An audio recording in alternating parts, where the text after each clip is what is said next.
estudo realizado por cientistas americanos da Universidade de Wisconsin, que tinha o objetivo de medir o grau de estresse, irritabilidade, aborrecimento, prazer, satisfação, entre outras sensações, de um grupo de pessoas. E a classificação do estudo era 0,3 para pessoas muito infelizes, que tinham um grau elevado de estresse e irritabilidade, e menos 0,3 para pessoas que tinham um nível de satisfação muito elevado. E uma pessoa chamou muita atenção nesse estudo, que se chama Matteo Ricard. Matteo Ricard é uma pessoa que vem sendo estudada há algum tempo, porque ele tem uma capacidade diferenciada de se conectar com a consciência, com a memória, com o aprendizado e com um grau elevado de satisfação. Então, nesse estudo, foram colocados 200, se eu não me engano, 256, 200 e alguma coisa, eletrodos na cabeça de Matteo Ricard, e foi percebido que no córtex pré-frontal esquerdo de Matteo Ricard, ele tinha uma ativação maior do que o lado direito. E já sendo estudado há algum tempo, Matteo Ricard foi considerado a pessoa mais feliz do mundo, porque recebeu neste estudo uma nota que superou todas as expectativas, inclusive do estudo em si. Nota máxima para o nível de satisfação e de felicidade, vamos colocar assim, que o estudo considerou, era menos 0,3 e Matteo Ricard recebeu menos 0,45. E em uma entrevista, perguntaram para Matteo Ricard como ele se sentia sendo considerado o homem mais feliz do mundo. E ele respondeu algo parecido com o que eu vou dizer aqui agora. Se você pensar um pouco, você vai ver que isso não faz sentido. Como alguém pode medir o nível de satisfação e de felicidade de 7 bilhões de pessoas? E aí ele acrescentou: o que foi visto nesse estudo foi que a minha parte pré-frontal esquerda, do córtex pré-frontal esquerdo, ela é muito ativada em função da meditação. E essa área, ela está muito relacionada com a compaixão. Então, na verdade, o título de pessoa mais feliz do mundo, que Matteo Ricard recebeu, pode ser traduzido como a pessoa mais compassiva estudada até hoje. E o que isso tem a ver com o julgamento? Porque, para mim, um antídoto para o julgamento é a compaixão. A compaixão, para mim, é o lado oposto da mesma moeda do julgamento. Por que eu estou dizendo isso? Porque quando a gente está conectado com a necessidade de julgar alguém, como nós já falamos aqui durante todo esse vídeo, nós não nos colocamos no lugar do outro, nós não prestamos atenção qual é o sentimento que está reverberando aqui dentro para que a gente sinta essa necessidade de julgar o outro. Pode ser uma grande insegurança, pode ser uma inveja, o outro ter chegado a um lugar que a pessoa que está julgando não chegou. Então, cada um que tiver essa necessidade de partir para o julgamento, eu convido a olhar para o que está sentindo antes de julgar. Mas com toda sinceridade, por que está julgando o outro? Qual a necessidade de estabelecer uma sentença da vida do outro? Que diferença isso vai fazer na sua vida? Onde você vai chegar com isso? E muitas vezes os julgamentos são feitos assim, olha, como que uma atitude impulsiva, sabe? Vejo muitas pessoas, às vezes, sentarem num restaurante e ficarem falando da roupa, do cabelo, do conversa, da mesa do lado, da pessoa da rua. Isso também é um tipo de julgamento. E que diferença vai fazer se o seu colega ali do lado de mesa, né? Tá dividindo um restaurante com você, tá com o cabelo XYZ, a roupa XYZ, pedido tal. A sua vida não faz diferença.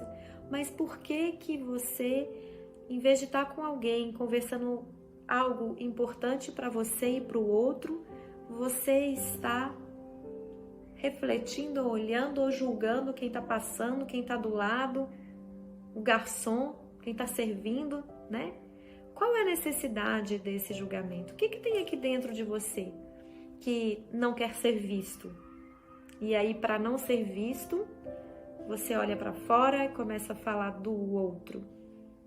Tem tanta coisa aqui dentro da gente que precisa ser vista, integrada, precisa ser acolhida.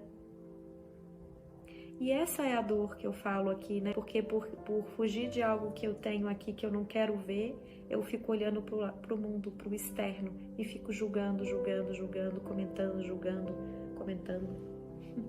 Sem fim. Como seria sentar em um lugar que você tá, numa mesa, ou andando num carro sozinha ou acompanhado e experimentar não julgar? Experimentar, por exemplo, se você está acompanhado, ter uma conversa mais aprofundada com a pessoa que está à sua frente. E isso eu estou falando de julgamento de quem está sentado num restaurante, do exemplo que eu dei. Mas se você está julgando quem está direto na sua frente, em pensamento ou em palavra, como seria oferecer o outro lado da moeda? Que seria o lado da compaixão? Que seria ouvir o outro com atenção plena? Doar o seu tempo para aquela pessoa, escutar a história dela, se colocar no lugar dela, calçar o sapato que ela está calçando, caminhar pelas ruas que ela caminhou. Será que no lugar dela você faria diferente? Eu faria diferente? Por isso eu estou trazendo a compaixão aqui como um antídoto para o julgamento. Mas a compaixão nasce aqui, ó. Um outro ensinamento que eu gosto muito, né? Jesus, eu não quero ficar aqui falando de religião, porque esse não é um canal religioso, mas são duas frases de Jesus que eu acho que ultrapassam a religião e trazem um forte ensinamento para o autoconhecimento, para quem busca o autoconhecimento. Uma das frases é: conheça-te a ti mesmo, né? E a outra que cabe aqui e agora é: ame ao próximo como a ti mesmo. Por que que isso é tão importante? Porque tudo começa aqui dentro. Tudo começa aqui, em nós. Pessoas que têm um olhar muito julgador para o outro, muito provavelmente tem um julgador interno que fica falando como se houvesse uma voz na cabeça, se condenando o tempo todo, se criticando o tempo todo, se corrigindo o tempo todo. Então eu convido você a aprofundar nisso. Você se julga muito o outro, julga também muito a si mesma? Como seria ter compaixão pela sua própria história, pela história dos seus pais, que são pessoas que a gente condena inúmeras vezes, que eles deveriam ter feito assim, assado e cobra, né, e colocar culpa? Como seria ter um olhar compassivo para as suas raízes e compassivo para você? Mas dando o seu melhor, né? Porque tem aquele lugar da autoindulgência também, que confunde um pouco com compaixão, mas não é a compaixão. Porque a autoindulgência, ela passa a mão na cabeça, ela não ajuda a crescer, porque ela desculpa tudo, põe a culpa no outro. Você nunca está errado. Então, como seria ter um olhar maduro? E se também você projeta todo, porque nós temos luz e sombra. Aqui dentro de mim existe luz e existe sombra, assim como dentro de você.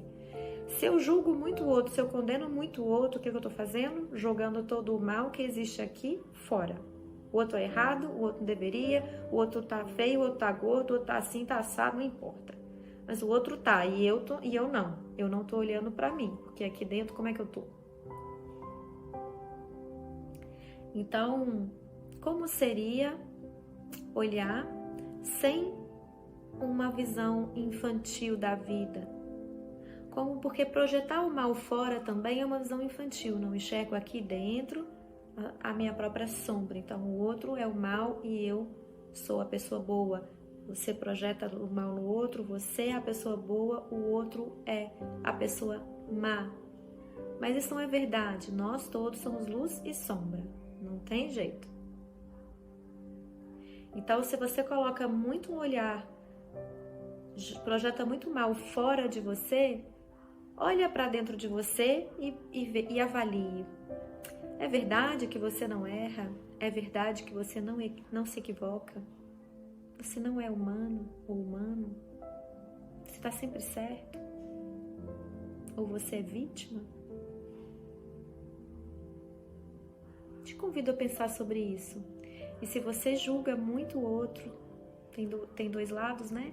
E julga muito a você mesmo, você tem essa voz que critica o tempo todo, tá o tempo inteiro falando coisas negativas no ouvido, se condenando, enquanto ao mesmo tempo que condena lá, condena cá. Eu te convido também a exercer a autocompaixão. Te convido a experimentar. Em vez de julgar o outro, ouvi-lo. Abrir mesmo a escuta, porque é muito mais, nós temos, olha, 2 ouvidos e uma boca. Por quê, gente? E a gente não aprende isso, é impressionante como a gente não aprende, a gente fala muito mais do que a gente ouve. Então, por que a gente não pode oferecer uma escuta aberta, sincera, interessada? E aí, se o outro perguntar, a gente opina. Mas se o outro não perguntar, exercitar a escuta só para acolher. Isso é muito. Isso é desenvolver a compaixão. Isso é oferecer o outro lado da moeda do julgamento. Isso é caminhar no sentido do crescimento do ser humano. E se está aqui também muito julgamento interno, às vezes é difícil fazer sozinho uma caminhada de acolhimento. Às vezes é necessário a gente buscar ajuda para enxergar o que está passando aqui, qual é a ferida que eu tenho aqui, que eu julgo lá e julgo cá. Ou qual a ferida que eu não estou enxergando aqui, que eu só vejo o mal lá fora. Às vezes é necessário procurar ajuda. E procure ajuda se você precisar. Porque isso não é pelo outro, é por você mesmo, por você mesmo. Porque quando a gente está bem aqui dentro, a necessidade de julgar o outro diminui imensamente. Ou se a gente julga, a gente automaticamente toma consciência do julgamento que a gente realizou e fala, opa, alto lá, deixa eu rever aqui o que eu estou sentindo para tecer esse comentário ou esse julgamento. Eu deixo essa reflexão para vocês. Como seria para você? Quais os riscos você correria se você escutasse o outro? Se você calçasse os sapatos que o outro usa, sentisse o calo apertado tanto que o outro aperta? Como seria?